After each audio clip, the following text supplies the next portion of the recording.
Hello meet mister Mithun. நான் தான் எனக்கு பாட்காஸ்ட் நம்ம என்ன பேச போகிறோம் அப்படின்னா, இந்த பாட்காஸ்ட் நீங்கள் கேட்டுட்ருக்கீங்க அப்படின்னா ஹெட்செட் போட்டு வேறு ஏதாச்சும் ஒர்க்கில் இருந்துச்சு அப்படின்னா ஜாலியாக சும்மா கேளுங்க. ரேண்டம் ரேண்ட் வித் ஃப்ரெண்ட் அப்படிங்கிற மாதிரி தான் இருக்கும் இந்த பாட்காஸ்ட்டு. நான் இப்போ ரீசெண்டாக ரீல்ஸ் பார்த்துக்கிட்டு இருக்கும்போது இல்லை ஒரு ரீல்ஸ் பார்த்தேன். ஒரு சைக்காலஜிஸ்ட் அவங்க ஒன்று சொல்லியிருந்தாங்க ஒரு இன்டர்வியூவில் உட்காந்து. அந்த விஷயத்தை நான் உங்ககிட்ட சொல்லணும், அட்ரஸ் பண்ணணும் அப்படின்னு நினைக்கிறேன். என்னோட புரிதல் என்ன, நான் என்ன நினைக்கிறேன் அப்படிங்கிறத சும்மா ரேண்டமாக பேசணும் அப்படின்னு சொல்லிட்டு மைக் ஆன் பண்ணியாச்சு, கேமரா ஆன் பண்ணியாச்சு. இப்போ நம்ம ஃப்ளோவில் பேச போகிறோம், அவ்வளோதான். அந்த சைக்காலஜிஸ்டோட ரீல்ஸ் பார்த்துட்டு இருக்கும்போது அவங்க என்ன சொன்னாங்க அப்படின்னா, அது ஒரு மிட் ஆஃப் த டாக்லேருந்து ஆரம்பிச்சது. பட் அந்த ரீல்ஸ் என்ன கன்வே பண்ணுச்சு அப்படின்னா, பேரண்டிங் அப்படின்னா நம்மளோட அந்த பழைய ஜென்ரேஷன்லேருந்து தான். இப்போ நான் சைக்காலஜி படிக்கும்போது தான் எனக்கு சில விஷயங்கள் புரியுது. இப்போ சின்ன வயசில் நான் ஒன்று நல்லா கவனிச்சிங்க அப்படின்னா, இப்போ உங்களோட பேரண்ட்ஸ்லாம் நீங்கள் கவனிக்கிறீங்க அப்படிங்கிற பட்சத்தில் இன்றைக்கி இருக்க பேரண்டிங்கும் அன்றைக்கி இருக்க பேரண்டிங்கும் பெரிய வித்தியாசம் என்ன அப்படின்னா, இல்லை அந்த காலத்தில் இருக்கும், பட் ரேஷியோ வைஸாகவே மேக்ஸிமம் நீங்கள் கவனிச்சிருந்துருக்கலாம். மேபி உங்களுக்கு கூட இது நடந்திருக்கும். அவங்க சொன்னது ஏன்னா எனக்கு ரிலேட்டபிளாக இருந்துச்சு. ஸோ அதை பற்றி டிஸ்கஸ் பண்ணலாம் அப்படிங்கிறது இந்த பாட்காஸ்ட்டே. அவங்க என்ன சொன்னாங்க அப்படின்னா, சின்ன வயசில் வந்து என்னோடய அம்மா என்னை திட்டினாங்க அப்படின்னா என்னோடய அப்பாவும் கூட சேர்ந்து தான் திட்டுவாங்க. கொஞ்ச நாளும் ஒன்றா தான் கொஞ்சுவாங்க. இப்போ நான் வந்து எங்கள் அம்மா கிட்ட திட்டுவாங்கிறேன் அப்படிங்கிறனால எங்கள் அப்பா எனக்கு செல்லம் கொடுத்து எங்கள் அம்மாவுக்கு அகெயின்ஸ்டாக இது பண்ணுறதோ, இல்லை எங்கள் அம்மா அப்பா கிட்ட திட்டுவாங்கிறேன் அப்படிங்கிறனால எங்கள் அம்மா என்னை கூப்பிட்டு அந்த ஆள் அப்படி தான் நீ வா கண்ணு அப்படின்னு சொல்லிட்டு அந்த டைமில் பேம்பர் பண்ணுறதோ இருக்காது. திட்டினா 2 பேரும் சேர்ந்து திட்டுவாங்க, கொஞ்சனா 2 பேரும் சேர்ந்து கொஞ்சுவாங்க. அவங்களுக்குள்ள அந்த யூனிட்டி இருக்குது. பேரண்டிங்கில் இது ஒரு ரொம்ப முக்கியமான விஷயம். ஏன்னா இப்போ சைக்காலஜி படிக்கும்போது தான் என்னோடய பேரண்ட்ஸ், அதாவது நம்மளோட இந்த போன ஜென்ரேஷன் பேரண்ட்லாம் நீங்கள் கவனிச்சு பாருங்களேன், அவங்களுக்கு எக்ஸ்போஸ்டரே கிடையாது. அவங்க சைக்காலஜி படிக்கலை. அவங்களுக்கு ஷாஜகான் மும்தாஜ்னா என்னென்னு தெரியாது. பாய்ஸ் அனாட்டமி எப்படி ஒர்க் ஆகும், கேர்ள்ஸ் அனாட்டமி எப்படி ஒர்க் ஆகும், ஒரு பாய் பர்ஸ்பெக்டிவ் என்ன, அவங்களுக்கு இதெல்லாம் எதுவுமே தெரியாது. பட் ஸ்டில் அவங்க வந்து ஒரு நல்ல பர்ஃபெக்டான ஒரு பர்ஃபெக்ட் இல்லை, இந்த உலகத்தில் பர்ஃபெக்ட்னு எதுவுமே கிடையாது. பட் லைவ்லினஸான ஒரு ரிலேஷன்ஷிப் அவங்க ஹோல்ட் ஆன் பண்ணி இத்தனை வருஷம் ஒரு ஃபேமிலியை பில்டு பண்ணி அந்த விஷயத்தில் அவங்க சக்ஸஸ்ஃபுல்லாக இருக்காங்க. ஆனால் இன்றைக்கி நம்மளுக்கு எக்ஸ்போஸ்டர் நிறையா இருக்குது. ஒரு மேன் அனாட்டமி இப்படி தான் யோசிக்கும், ஒரு ஆம்பளைனால இப்படி தான் இருப்பான், இது சைக்காலஜி சேஸ் திஸ், ஒரு ஃபீமேல் சைக்காலஜி சேஸ் திஸ், அது இதுன்னு சொல்லிட்டு தேவையில்லாத நாலேஜ் நிறைய விஷயங்கள் நம்ம மைண்டுக்குள்ளே டம்ப் பண்ணிக்கிறோம். நான் என்னோடய பாட்காஸ்ட்டில் நிறையாவே சொல்லியிருக்கேன், தேவையில்லாத எக்ஸஸ் ஆஃப் நாலேஜ் வந்து அந்த பர்டிகுலர் திங்கை அது ரூயின் பண்ணிடும் அப்படின்னு சொல்லிட்டு. எந்த விதமான எக்ஸ்பெக்டேஷன்ஸும் எந்த விதமான நாலேஜும் இல்லாமல் ஒரு ரிலேஷன்ஷிப்புக்குள்ளே போய் ஃப்ரெஷ்ஷாக அந்த ஹனிமூன் ஃபேஸை என்ஜாய் பண்ணுறக்கும், இது இப்படி தான் இருக்கும், இது இப்படி தான் இருக்கணும், இது இப்படி அவங்க யோசிக்கிறாங்கனால மென் சைக்காலஜியே இப்படி தான், விமன் சைக்காலஜியே இப்படி தான், ஸோ அவங்க இதுதான் சொல்கிறாங்களோ அப்போ நம்ம இப்படி பேலன்ஸ் பண்ணுமோ, இப்போ இதுக்கு நம்ம இது சொல்லணுமோ, இந்த மாதிரிலாம் ஓவராக யோசித்து நம்ம அந்த ரிலேஷன்ஷிப்பை ஓவராக காம்ப்ளிகேட் பண்ணிக்கிறோம். அண்ட் அதனாலேயே ஓவராக யோசிக்கிறனாலையும் ஓவராக எக்ஸ்போஸ்ட் இருக்கிறனாலையும் போத் த சைட் சொல்கிறேன், மென்னும் விமனும் ஓவராக ஃப்ரீடம் பழகினாலையும் அந்த ஃப்ரீடமுக்கு இம்பார்ட்டன்ஸ் கொடுத்து ஆப்போசிட்டில் இருக்க பார்ட்னரை நம்ம வந்து ஈஸியாக விட்டு கொடுத்துட்றோம். ஏன்னா ஒரு கட்டத்துக்கு மேலே நம்ம எல்லாருமே கம்ஃபர்ட் ஜோன் செட்டில் ஆகிடுறோம். நமக்கு பிடிச்ச விஷயங்கள் எல்லாமே நம்ம செய்கிற மாதிரியான ஒரு கம்ஃபர்ட் ஜோன் சம்பாதிக்க ஆரம்பிச்சிடுறோம், தனியாக வந்துடுறோம், வீடோ ரூமோ பிஜியோ ஏதோ ஒன்று எடுத்துடுறோம்.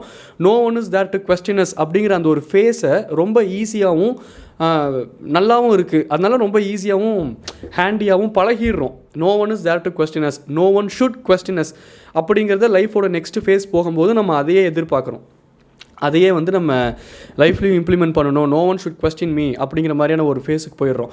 ஆனால் நம்ம பழைய ஜென்ரேஷனில் நம்ம யோசிச்சோம், அம்மா அப்பா ஜென்ரேஷன்லாம் யோசிச்சு பார்த்தா அப்படி கிடையாது. அவங்களுக்குள்ளேயும் தலையை பிச்சுக்கிற அளவுக்கு சண்டை அடிதடி என்ன இருந்தாலுமே நம்ம அம்மா அப்பா ஜென்ரேஷன் நீங்கள் நல்லா நோட்டீஸ் பண்ணி பார்த்தீங்கன்னா அந்த ஹஸ்பண்ட் ஒய்ஃபையோ விட்டு கொடுக்குறதுங்கிறது ரொம்ப ரேர். இருப்பாங்க, நான் இல்லைன்னுலாம் சொல்லலை. அந்த ஜென்ரேஷன்லேயும் அதான் அந்த ரேஷியோ மாறுபடுமே தவிர்த்து ஓவராலாக இவங்க இப்படி தான் அப்படின்னு நம்ம சொல்லவே முடியாது. ஆனால் ஓவராலாக அவங்கள விட்டு கொடுக்க மாட்டாங்க அப்படின்னு நம்மளால் ஸ்ட்ராங்காக சொல்ல முடியும். அதனால தான் நம்ம அம்மா அப்பா ஜென்ரேஷன்ஸில் மேக்ஸிமம் ஆஃப் த ரிலேஷன்ஷிப் ஒரு ஃபேமிலியாக உருவாகி இருக்குது. ஆனால் நம்ம ஜென்ரேஷனில் நீங்கள் யோசிச்சு பாருங்கள், இன்னும் கொஞ்சம் ஃபியூச்சரிஸ்டிக்காக நீங்கள் யோசிச்சு பார்த்தீங்க அப்படின்னா கூட ஃபுல் அண்ட் ஃபுல் காம்ப்ளிகேஷன்ஸ் தான் ஜாஸ்தியாக இருக்குமே தவிர்த்து அது ஃபேமிலியாக உருமாறுறதுக்கான ப்ராபபிலிட்டி ரொம்ப கம்மியாக தான் இருக்கும். இது போக போக நம்ம அக்செப்ட் பண்ணிக்க வேண்டிய பிட்டர் ட்ரூத். அப்போ மேரேஜ் மேலே எனக்கு நம்பிக்கையே இருக்கக்கூடாது. அப்புறம் என்ன ப்ரோ இப்படி சொல்லிட்டீங்க, எனக்கு பயமாக இருக்குது, அப்போல்லாம் நம்ம பயப்படவே தேவையில்லை. ஏன்னா அந்த தப்பை பண்ணுறதே நம்ம தான். ஸோ நம்மக்கிட்டேருந்து ஒரு சேஞ்ச் வந்துச்சு அப்படின்னாலே நமக்கான அந்த வைப்ரேஷன்ஸை நமக்கான அந்த பீஸை நம்ம அட்ராக்ட் பண்ணிப்போம். அதாவது நம்ம ஆப்போசிட்டில் வரக்கூடிய பார்ட்னர் இப்படி இருக்கணும்ன்ட்டு எக்ஸ்பெக்ட் பண்ணுற நம்ம அந்த மாதிரி இருக்குமா அப்படிங்கிற கொஸ்டினை ஃபஸ்ட்டு கேட்டு நமக்குள்ளே அந்த சேஞ்சஸை நம்ம கொண்டு வர ஆரம்பிச்சிட்டோம் அப்படின்னாலே அந்த சேஞ்சஸ் நமக்குள்ளே நடக்குது அப்படின்னாலே அதுக்கான வைப்ரேஷன் சேஞ்சஸும் இருக்கும். ஸோ உங்கள்கிட்ட ஒரு பாசிட்டிவ் வைப் இருக்குது. நீங்கள் நினைக்கிற பர்சனை அட்ராக்ட் பண்ணுற பர்சனை நீங்கள் மாறினீங்க அப்படிங்கும்போது நீங்கள் நினைக்கிற பர்சனை ஈஸியாக அட்ராக்ட் பண்ணிடலாம். அடேங்கப்பா இது ஆட்டோ பின்னாடி எழுதி வைக்கலாமே, நல்லா இருக்குல்ல. பட் ஆக்சுவலாக அது உண்மை. ஸோ அந்த ஒரு சைக்காலஜிஸ்ட் அந்த அக்கா அவங்க சொன்னது இதுதான், ஓவராலாக அவங்க சொல்ல வந்தது இதுதான். இந்த பேரண்டிங் அப்படிங்கிற பட்சத்தில் 2 பேரும் சேர்ந்து தான் திட்டுவாங்க. எங்கள் அம்மா வந்து எங்கள் அப்பாவை விட்டு கொடுத்ததே அவங்க சொன்னாங்க. அவங்களே மென்ஷன் பண்ணியிருந்தாங்க அந்த ரீல்ஸில். அந்த ரீல்ஸ் நான் சேவ் பண்ணாமல் விட்டேன், டக்குன்னு பாஸ் ஆகிடுச்சு. இது வேறு பண்ணிட்டேன், ரெஃப்ரெஷ் வேறு பண்ணிட்டேன், டக்குன்னு அந்த ரீல்ஸ் போயிடுச்சு. பட் நான் அந்த ஃபுல் ரீல்ஸ் பார்த்தேன், இல்லாட்டி அந்த ரீல்ஸை கூட இங்கே டிஸ்பிளே பண்ணியிருக்கலாம். அவங்க விட்டு கொடுக்கவே மாட்டாங்க. எங்கள் அப்பா என்னை திட்டினாங்கன்னா கூட நான் வந்து எங்கள் அம்மா கிட்ட வந்து பேம்பரிங் எதிர்பார்க்க முடியாது. அப்பா காசில் நீ வாழ்கிற, அப்பா சம்பாரிச்சு போட்டு தான் நீ இப்போ இருக்க, அவங்களுக்கு கொடுக்க வேண்டிய மரியாதையை நீ கொடுக்கணும். அவங்க திட்டினாங்க அப்படின்னா அவங்களுக்கு ஃபுல் ரைட்ஸ் இருக்குன்ட்டு எங்கள் அப்பா பக்கம் தான் எங்கள் அம்மா ஸ்ட்ராங்காக இருந்தாங்க அப்படின்னு அவங்க சொன்னாங்க. எனக்கு செம்ம ரிலேட் ஆச்சு.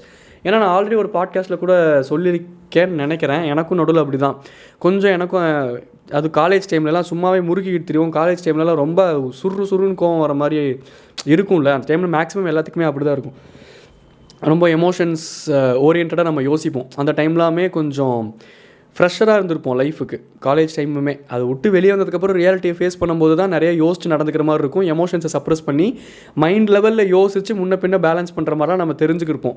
பட் அந்த டைமில் எமோஷன்ஸ் ஜாஸ்தியாக இருக்கும். அதுவும் நம்ம அப்பா தான் அப்படிங்கும் போதெல்லாம் நம்ம ஈஸியாக அந்த எமோஷன்ஸை வெளிப்படுத்திடுவோம். இல்லை லிமிட்டில் வச்சுக்கணும், நம்மளை சும்மா கொஸ்டின் பண்ணிகிட்டே இருக்காரு அப்படிங்கிற மாதிரிலாம் யோசிப்போம்ல. பேட்டரி ஆஃப் ஆக போகுதா, என்னடா நல்லா போகுதே பாட்காஸ்ட்னு நினச்சிக்கிட்டு இருந்தேன். சரி, அது ஆஃப் ஆகிறக்குள்ளே முடிச்சிடறேன். ஸோ ஓவராலாக அவங்க சொல்ல வந்தது இதுதான். இல்லை இருங்க, பேட்டரியை மாற்றிட்டே வந்துடுறேன். நான் எங்கே விட்டேன், பேட்டரி மாற்றியாச்சு. ஸோ அதுதான் ஓவராலாக அந்த சைக்காலஜிஸ்ட் அவங்க சொன்னது இதுதான். எங்கள் அம்மா அப்பா அவங்களை விட்டு கொடுத்ததே இல்லை அப்படின்னு சொல்லிட்டு அவங்க பேரண்டிங் பற்றி ஒரு முக்கியமான பாயிண்ட் சொல்ல வந்தாங்க. பட் அதுலேருந்து ரிலேஷன்ஷிப் டேக்கவே அப்படின்னா இந்த விஷயம் ரொம்ப ஒரு முக்கியமான விஷயமா பட்டுச்சு ரிலேஷன்ஷிப்பில். ஸோ அது நான் அவங்கக்கிட்ட அதை தான் சொல்லணும் அப்படின்னு நினச்சேன். விட்டு கொடுக்காமல் இருக்கிறது பார்ட்னர்ஸோட மிகப்பெரிய ஃப்ளக்ஸ் என்ன தெரியுமா? அவங்களுக்குள்ளே என்ன வேணாலும் சண்டை இருக்கட்டும், வெளியே விட்டே கொடுக்கக்கூடாது. அது ஒரு நல்ல குவாலிட்டியும் கூட. பேசிக் ஹியூமனுக்கே அது வந்து ஒரு நல்ல குவாலிட்டி. உள்ளுக்குள்ளே என்ன தான் போட்டு அடித்து பிடிச்சி உருண்டுக்கிட்டாலும் வெளியே வந்து தன்னோட பர்சன்ஸை விட்டு கொடுக்காமல் இருக்கிறது ஒரு நல்ல குவாலிட்டி. அது அது அது தெரில, நான் ரொம்ப அட்மையர் பண்ணுற ஒரு பேசிக்காக அது நல்ல குவாலிட்டி. ஜஸ்ட் உங்ககிட்ட சொல்கிறேன். ஸோ இப்போது இன்றைக்கி இருக்கக்கூடிய காலகட்டத்துக்கு தகுந்த மாதிரி இன்றைக்கி ஊறுபட்ட காம்ப்ளிகேஷன்ஸு, இன்றைக்கி ஊறுபட்ட டெக்னாலஜிஸ் இருக்குது. ஸோ டெக்னாலஜிஸ் ஜாஸ்தியாக சந்தேகங்களும் அந்த இடத்துல ஜாஸ்தியாகுது. ஒரு ரிலேஷன்ஷிப் அப்படின்னா அந்த இடத்துல சந்தேகமே, அதாவது இந்த சந்தேகம் அப்படிங்கிற அந்த ஒரு வார்த்தையை வச்சுக்கிட்டு அந்த ஒரு வார்த்தை கொஞ்சம் நெகட்டிவ் ஆஸ்பெக்ட் கொடுக்குது அப்படின்னோடனே அது ஒரு டாக்ஸிசிட்டி அப்படின்னு சொல்லிட்டு நம்ம அது அப்படி திணிச்சிடுறோம். அது வந்து அந்த சந்தேகம் அப்படிங்கிறது ஒரு லெவலை தாண்டி ஒரு ஒரு ஒரு ஒரு எப்படி சொல்கிறது, ஒரு பர்டிகுலர் பாயிண்ட் இருக்குது. அந்த பாயிண்ட்டை தாண்டி போகும்போது அது டாக்ஸிக்காக மாறும். பட் பேஸ் லெவலில் நீங்கள் நல்லாவே யோசிச்சு பாருங்கள். அந்த இன்செக்யூர்னஸ், சந்தேகம், இது எல்லாமே சொல்கிறேன். சந்தேகம், அது மூலமாக வர குவெஸ்டினிங், இது எல்லாமே, இந்த டெர்மாலஜி எல்லாத்தையுமே நம்ம வந்து டாக்ஸிக்னு சொல்லிட்டு ஒரு மூட்டைக்குள்ளே போட்டு அடைச்சிட்டோம். இந்த டெர்மாலஜியை பற்றின பிரதிபலிப்பு கொஞ்சம் கூட இப்போ ஒரு மேன்கிட்டயோ ஒரு மேன் சைட்லேருந்து விமன் கிட்டேயோ அது இருந்துச்சு அப்படின்னா, நீ என்ன இவ்வளோ டாக்ஸிக்காக இருக்க அப்படின்ட்டு நம்ம கேட்குறோம். அது ஒரு லிமிட் தாண்டி போகும்போது மட்டும்தான் டாக்ஸிக்கை தவிர்த்து அக்கறை, கேர் அப்படின்னு ஒன்று இருக்குல்ல, அதுவும் இதெல்லாம் பேஸ் பண்ணி தான் வரும். ஸோ அது ஒரு லிமிட்குள்ளே இருக்குது அப்படின்னா அதை நம்ம அப்படி டைப் கேஸ்ட் பண்ணாமல் இதுக்குள்ளேயும் நம்ம டைப் கேஸ்ட் பண்ணலாம். உங்களுக்கு ஆப்போசிட்டில் இருக்க பர்சனுக்கு எந்த விதமான அக்கறையுமே இல்லை அப்படின்னா அவங்க உங்களை எதையுமே கொஸ்டின் பண்ண போகிறதே கிடையாது. நீ என்ன வேணாலும் பண்ணு, அது உன் லைஃப், நான் என்ன வேணாலும் பண்ணிக்கிறேன், இது என் லைஃப், என்னோட லைஃப். ஸோ நீ கொஸ்டின் பண்ணக்கூடாது அப்படின்னு நான் கான்ஷியஸாக இருக்கிறனால தான் நான் உன்னை கொஸ்டின் பண்ண மாட்டேங்கிறேன். உங்களுக்கு புரியுது அந்த டிஃப்ரென்ஸு? அப்போ அந்த இடத்துல அந்த ரிலேஷன்ஷிப்போட அந்த யதார்த்தமே அங்கே இல்லாமல் போயிடுமே. ஸோ இன்றைக்கி அந்த லவ்வர் படத்துலலாம் காட்டினது தான். லவ்வர் படம் வந்து மிகப்பெரிய லெசன் தான். அதுலேருந்து நிறைய டேக்அவேஸ் இருந்துச்சு. நல்ல படமும் கூட. அதில் நிறைய பேர் வந்து அருண் நல்லவன், கடைசியில் இந்த பொண்ணு தான் ரொம்ப டாக்ஸிக் அப்படிங்கிற மாதிரிலாம் ஃபயர் விட்டுக்கிட்டு இருந்தாங்க. அருண் அந்த படத்தை நான் அப்சர்வ் பண்ணது என்ன அப்படின்னா, இதில் யாருமே நல்லவங்க கெட்டவங்க அப்படின்லாம் கிடையாது. அந்த லவ்வர் படத்தில் அவங்க வளர்ந்த விதம், அந்த சுச்சுவேஷ்னல் திங்ஸ் அவங்க ஹெட்டுக்குள்ளே. இப்போ ஒரு மென் இன்செக்யூராக இருக்கான் அப்படின்னா அந்த இன்செக்யூரிட்டியை போக்குற அளவுக்கு அந்த விமன் எஃபர்ட்ஸ் போடுறாளா அப்படிங்கிற ஒரு கொஸ்டின் மார்க்கும் இருக்குல்ல. அதே மாதிரி நானும் இப்போ அருணுக்கு சப்போர்ட் பண்ணிட்டு வரல. நான் இப்போ எதுக்கு சொல்ல வரேன் அப்படின்னா, அந்த கேரக்டர், அருண்கிற கேரக்டர் அந்த பேஸ் லெவலை தாண்டி ஒரு லெவலுக்கு மேலே போனனால தான் அது டோட்டலாக டாக்ஸிக்காக மாறுச்சு அந்த ரிலேஷன்ஷிப். பட் இதெல்லாமே பேஸ் லைனில் நீங்கள் வச்சு யோசிச்சு பாருங்களேன். இப்போ நீங்கள் காலங்காத்தால் கிளம்பி எங்கேயாச்சும் வெளியே போகிறீங்க, எங்கே போகிறோமா, எப்போ வருவ அப்படின்ட்டு உங்கள் ஹஸ்பண்ட் உங்களை கேட்கல அப்படின்னா உங்களுக்கு உறுத்தாதா? ஏன்னா என்னடா எங்கே கிளம்புறோம், நம்ம பாட்டு தறிக்கிட்டு திரியிறதுக்கு எதுக்கு இந்த நாயை கல்யாணம் பண்ணிட்டு வந்து உட்காந்துருக்கணும்னு நம்மளுக்கு தோணும்ல. இது 2 ஜென்டருக்குமே அப்படி தானே பேசிக்காக. நம்மளோட பேரண்ட் ஜென்ரேஷன்ஸில் இன்பில்ட்டாகவே சப்கான்ஷியஸாகவே அவங்களுக்கு அது இருந்திருக்கு. அவங்க எதையுமே அவ்வளோ சீக்கிரத்தில் லேம் பண்ணல, டைப் கேஸ்ட் பண்ணல.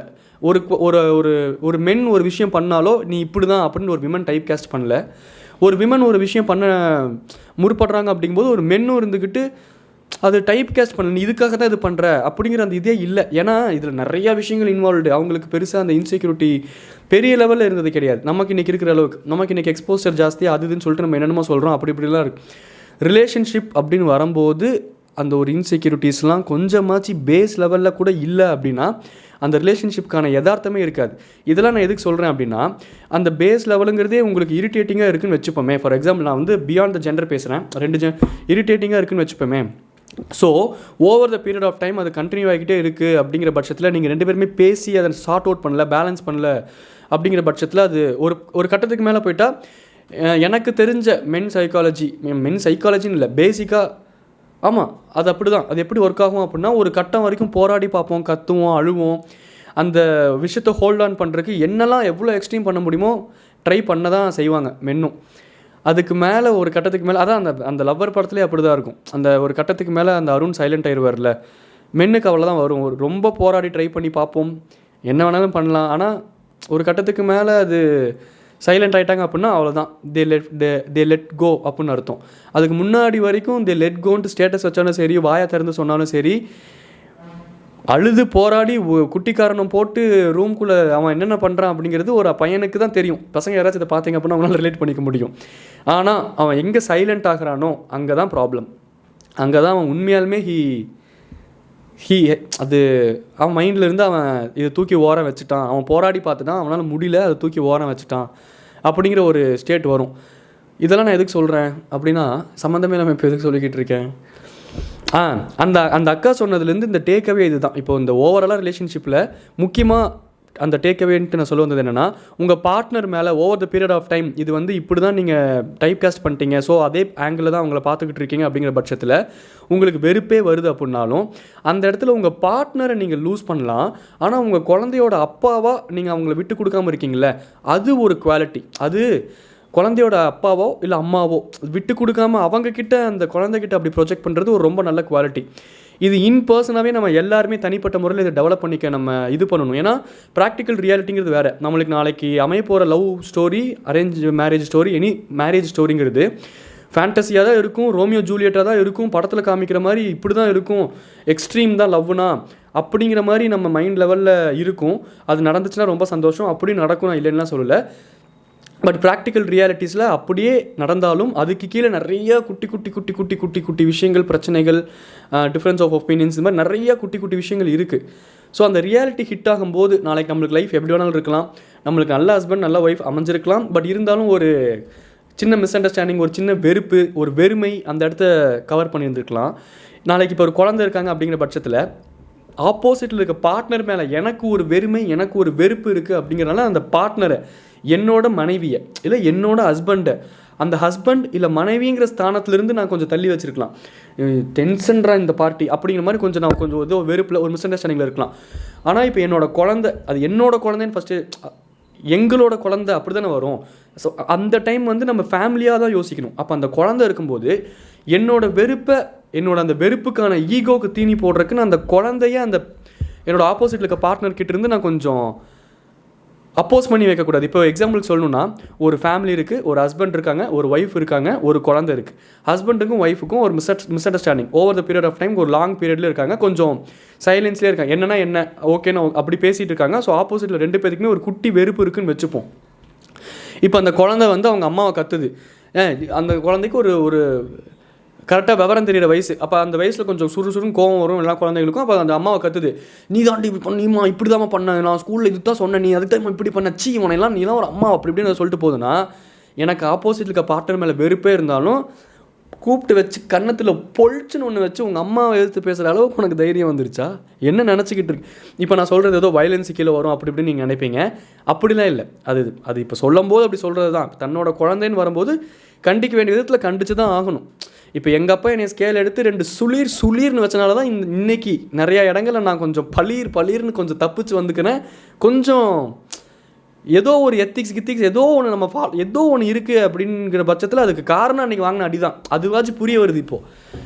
ஸோ கொஞ்சம் கண்டிப்பாக தான் இருக்கணும். அதிலெல்லாம் எனக்கெல்லாம் அதில் மாற்று கருத்தே கிடையாது. சும்மா அந்த சொசைட்டிக்காக வந்து ஐயோ how can someone beat their own child, what is திஸ்ங்க, வா ஓ மை காட், ஒரு சின்ன குழந்தை, அப்படிலாம் கிடையாது. சூடு கண்ட பூனை அடுப்படைக்கு வராது, கண்டிக்க வேண்டிய விதத்தில் கண்டிக்கணும். அது வந்து அரைஞ்சு தான் ஸ்கேல் எடுத்து அடித்து தான் கண்டிக்கணும் இல்லைல்ல, டோனாச்சு ஹார்ஷாக இருக்கணும். அதிலலாம் நான் ரொம்ப ஸ்ட்ராங்காக, எனக்கு அந்த மாதிரியான கருத்துக்கள் எல்லாம் உடன்பாடு ஜாஸ்தி உண்டு. கொஞ்சம் கண்டிப்பாக தான் வளர்த்தணும் அப்படிங்கிற மாதிரி கருத்துக்கள் தான் எனக்கு உண்டு. எனக்கு இந்த சோ கால்டு சொசைட்டி மாதிரி he has his privacy, she has his privacy, அவங்களுக்குன்னு ஒரு 5வது படிக்கிறான், ஒரு ஃபோன் கூட இல்லைனா எப்படிங்க அப்படின்னு என் மொண்டாட்டி சொன்னேன்னா அவளை முதல்ல புடனிலே பொழிச்சுன்னு கம்மு நீர் 5வது படிக்கிறவனுக்கு எதுக்கடி ஃபோனுன்னு தான் இருக்கும் எனக்கெலாம் சொல்கிறேன். ஸோ ஓவராலாக மேட்ரு இது தாங்க. ஆப்போசிட்டில் இருக்க பார்ட்னரை நம்ம பார்ட்னரை விட்டு கொடுக்கலாம், ஆனால் அந்த பார்ட்னர் ஹோல்டு பண்ணுற ஒரு ஸ்தானம் இருக்குல்ல, அம்மாங்கிற ஸ்தானமோ அப்பாங்கிற ஸ்தானம், அதை விட்டு கொடுக்கக்கூடாது குழந்தைங்க கிட்ட. அவங்களுக்கு அந்த கருக்கடை இருக்கணும்.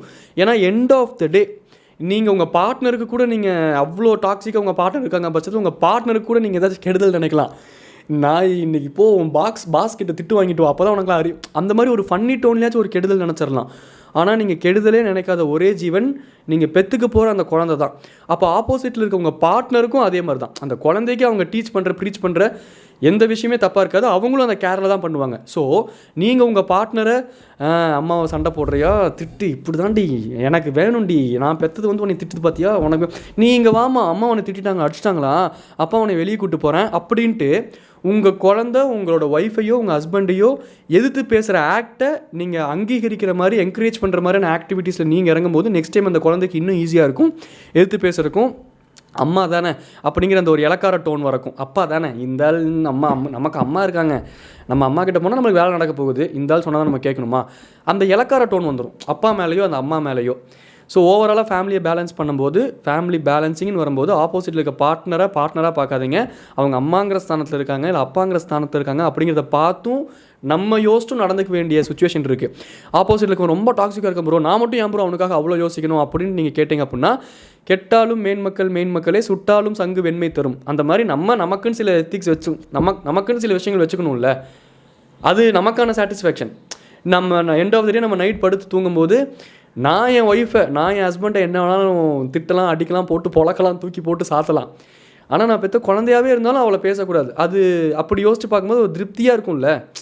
இல்லை திட்டி இதான் சாக்கு, உங்கள் அப்பனை பிடிச்சி திட்டுனாலும் அந்த ஆளெல்லாம் மதிக்காத, அந்த ஆளை அப்படின்ட்டு ஆப்போசிட்டில் இருக்கவங்களை டம்மி ஆக்கிறதுல, உங்கள் ஈகோக்கு தீனி போடுறதுல, அந்த குழந்தைகளை ஸ்பாயில் பண்ணுறது. நாளைக்கு அவங்களும் ஒரு ஃபேமிலின்னு வரும்போது உங்ககிட்டருந்து தான் கற்றுப்பாங்க, உங்ககிட்டருந்து கற்றுக்கிட்டது தான் இம்ப்ளிமெண்ட் பண்ணுவாங்க. அப்போ ஃபேமிலின்னு வரும்போது அந்த விட்டு கொடுக்குற மனப்பான்மை இருக்காது, ஹெல்பிங் டெண்டன்சி இருக்காது, நான் தாங்கிற இது வந்துடும். எக்ஸ்போஸ்டர் ஜாஸ்தியாக இருக்கிறனால ஃப்ரீடமை தப்பாக யூஸ் பண்ணுறதுக்கான ப்ராபபிலிட்டிஸ் அவங்களே க்ரியேட் பண்ணிப்பாங்க. அதுக்கு அவங்களே சாக்கு சொல்லிக்கிறதுக்கு முற்படுவாங்க.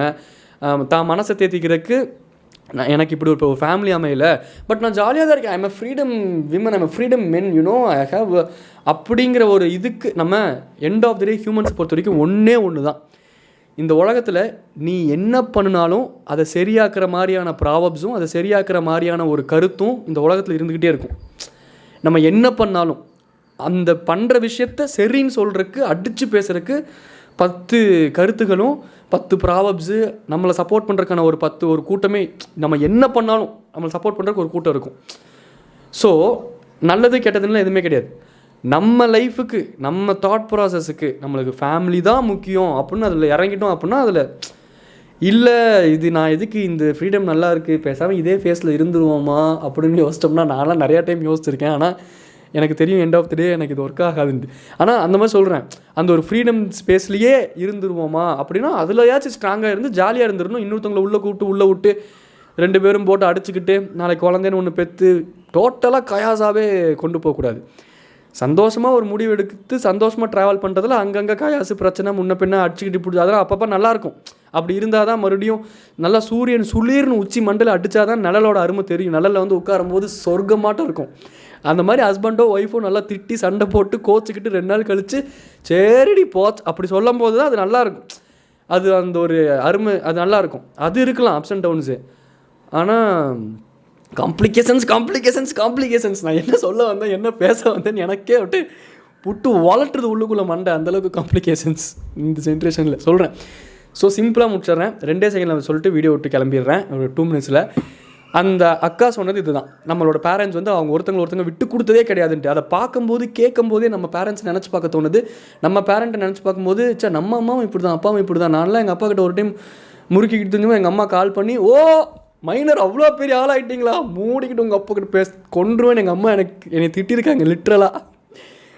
அதனால தான் இன்றைக்கி எனக்கும் எங்கள் அப்பாவுக்கும் ஒரு நல்ல டீசெண்டான பாண்ட் இருக்குது. இன்றைக்கி எப்பயுமே ஒரு பர்டிகுலர் ஏஜுக்கு அப்புறம் ஒரு அப்பா கிட்டேருந்து ஒரு பையன் டிஸ்டன்ஸ் மெயின்டைன் பண்ண ஆரம்பிச்சிருவான். எந்த வீட்டில் பார்த்தாலும் அட்லீஸ்ட் மேக்ஸிமம் ஆஃப் த வீடுகளில். எனக்கு என்னோடய இப்போதைக்கு அது இப்போதைக்கு இல்லை, எங்கள் வீட்டில் அது பெருசாக இல்லை. அதுக்கு காரணம் அந்த பேரண்ட்ஸ், அந்த பார்ட்னர்ஸ் விட்டு கொடுக்காமல் இருந்தனால தான் எனக்கு நல்ல பேரண்ட்ஸ் அமைஞ்சாங்க. ஸோ ஒரு ஃபேமிலி அப்படின்னா ஆப்போசிட் பார்ட்னரை மட்டுமே பார்க்குறது ஃபேமிலி கிடையாது. குழந்தைகளிருந்து பார்ட்னரோட அம்மா அப்பாவை எப்படி பேலன்ஸ் பண்ணணும்னு யோசிக்கிற வரைக்கும் எல்லாமே அது ஃபேமிலினா அது ஃபேமிலி தான். ஆட போங்கடா என்னால் முடியலடா, என்னென்னமோ இருக்குது போல். நானே இதெல்லாம் பேச நானே எக்ஸ்ப்ளோர் பண்ணுறேன். இந்த மாதிரி சொல்கிறது, ஆமாம்ல இப்படிலாம் இருக்குல்ல அப்படின்னு நானே அது எனக்கே தோன்றனால கன்ஃபியூஷன்ஸாக இருக்குது. முடிஞ்ச அளவுக்கு ஒரு சுச்சுவேஷனில் நம்ம பெஸ்ட்டாகவும் நம்ம எத்திக்ஸாகவும் சுட்டாலும் வெண்மை தரக்கூடிய சங்காகவும் முடிஞ்ச அளவுக்கு இருந்துட்டு போயிடுவோம். அதுக்கப்புறம் நடக்கிறத பிரபஞ்சம் யூனிவர்ஸ்ட்டை விட்டு, அதான் சொல்கிறேன்ல, எப்போ எந்த விஷயம்லாம் ரொம்ப காம்ப்ளிகேட்டடாக தோணுதோ அந்த விஷயத்தை தூக்கி யூனிவர்ஸ் மேலே போட்டுட்டு கோடி கும்பிடு, உனக்கு அந்த விஷயம் எனக்கு நடக்கணும், நடந்தால் நல்லதாக மட்டும்தான் நடக்கணும், அதை நீ பார்த்துக்கோ அப்படிங்கிற ஒரு எட்டர்னல் லெவல் ஆஃப் மேனிஃபெஸ்டேஷன் பண்ணிவிட்டு போய்கிட்டே இருக்க வேண்டியது தான். ஒன்றும் புரியல, அவ்வளோதான், லைஃபே காம்ப்ளிகேட்டட் தான். டடாவே சொல்லிக்கிற மாதிரி தான் நாங்கள் மீட் மிஸ்டர் மிதுன். இந்த பாட்காஸ்ட்லேருந்து ஏதாச்சும் உங்களுக்கு புரிஞ்சுதா அப்படிங்கிறது எனக்கே ஒன்றும் புரியல. உங்களுக்கு ஏதாச்சும் புரிஞ்சுதா, ஏதாச்சும் டேக்அவே இருந்துச்சுன்னா அது என்ன டேக்அவே அப்படிங்கிறத கமெண்ட்டில் சொல்லுங்கள். டடாவே இந்த பாட்காஸ்ட் நல்லா இருந்துச்சுன்னா 4 பேருக்கு உங்கள் ஃப்ரெண்ட்ஸ்க்குலாம் ஷேர் பண்ணி விடுங்க. இந்த சேனலை சப்ஸ்கிரைப் பண்ணி வச்சுக்கோங்க. டடா பை, டாடா பாய்.